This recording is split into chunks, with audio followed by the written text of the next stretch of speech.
नमस्ते। आज की हमारी कहानी एकता में बल पर आधारित है, जिसका अर्थ है स्ट्रेंथ इन यूनिटी। यह कहानी एक जंगल से शुरू होती है। जंगल में हीरा और मोती नाम के दो ताकतवर भैंसे रहते थे। वैसे तो हीरा और मोती बहुत समझदार थे और अपने अपने झुंड के सरदार भी थे, लेकिन उन दोनों में आपसी शत्रुता थी। दोनों में 36 का आंकड़ा था। वे दोनों अक्सर लड़ते रहते और उन्हें अपनी शक्ति पर बहुत अभिमान था। इस वजह से वे एक दूसरे को फूटी आग भी ना भाते। भैंसों में एकता नहीं थी, इसलिए उनके झुंड में भी दूसरे भैंसे आपस में संगठित नहीं थे। और जिसका लाभ एक चालाक बाघ उठाता था, उसे जब भी मौका मिलता वह भैंसों के झुंड पर हमला कर देता और हर बार कोई ना कोई भैंसा बाघ के हमले का शिकार बन जाता। इस वजह से जंगल में भैंसों की संख्या कम होती जा रही थी।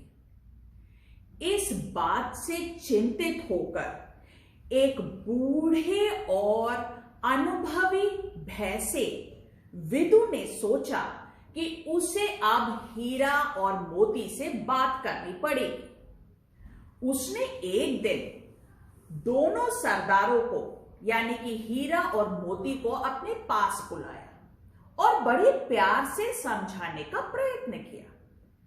विदु ने कहा, बेटा हीरा और मोती, तुम दोनों कितनी शक्तिशाली और बुद्धिमान हो, लेकिन समस्या यह है कि तुम में आपस में एकता नहीं है। जिसका लाभ बाघ उठाता है और हमारी प्रजाति के भैंसों की संख्या कम होती जा रही है। अगर तुम दोनों एकजुट हो जाओ, मिलजुल कर रहो, तो कोई भी हिंसक प्राणी तुम्हें या दूसरे भैंसों को क्षति नहीं पहुंचा सकता। विदु की बातें सुनकर और उसके मार्गदर्शन के कारण हीरा और मोती को अपनी गलती का एहसास हुआ। हीरा और मोती ने निश्चय किया कि वे आपसी रंजिश और दुश्मनी त्याग देंगे। वे दोनों एक दूसरे के गले मिले। उन्होंने एक दूसरे से हाथ भी मिलाया और यह निश्चय किया कि वे अपने झुंड के दूसरे भैंसों को भी समझाएंगे कि हमें संगठित होकर ही रहना है अब, ताकि हम हर मुसीबत का सामना कर सकें। और दोनों ने ऐसा ही किया। क्योंकि वे दोनों अपने झुंड के सरदार थे, तो दूसरे भैंसों ने भी उनकी बात मानी।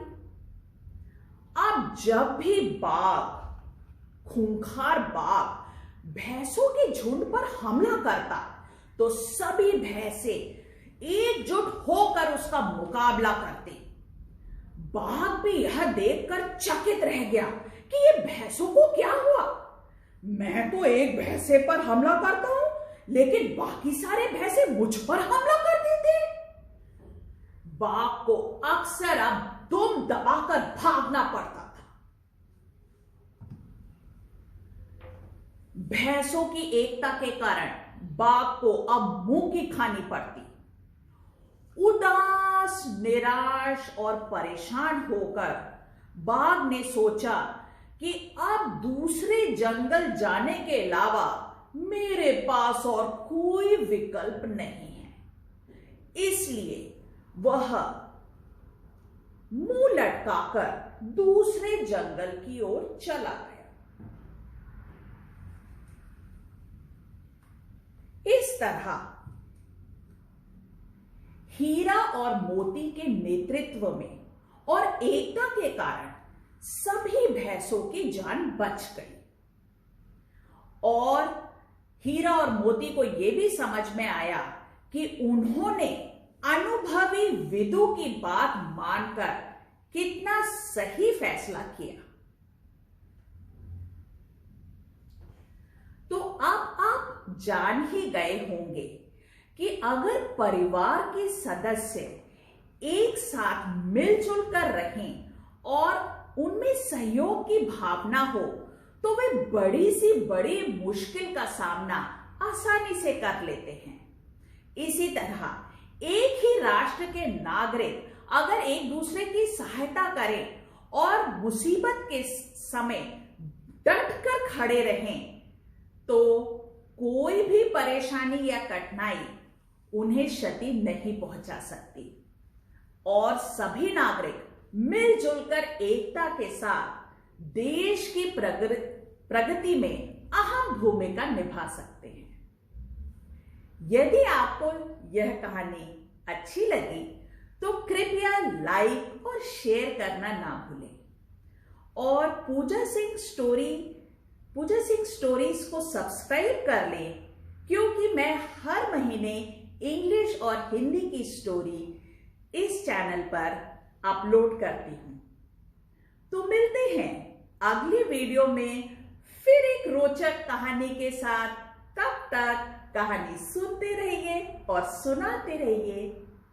धन्यवाद।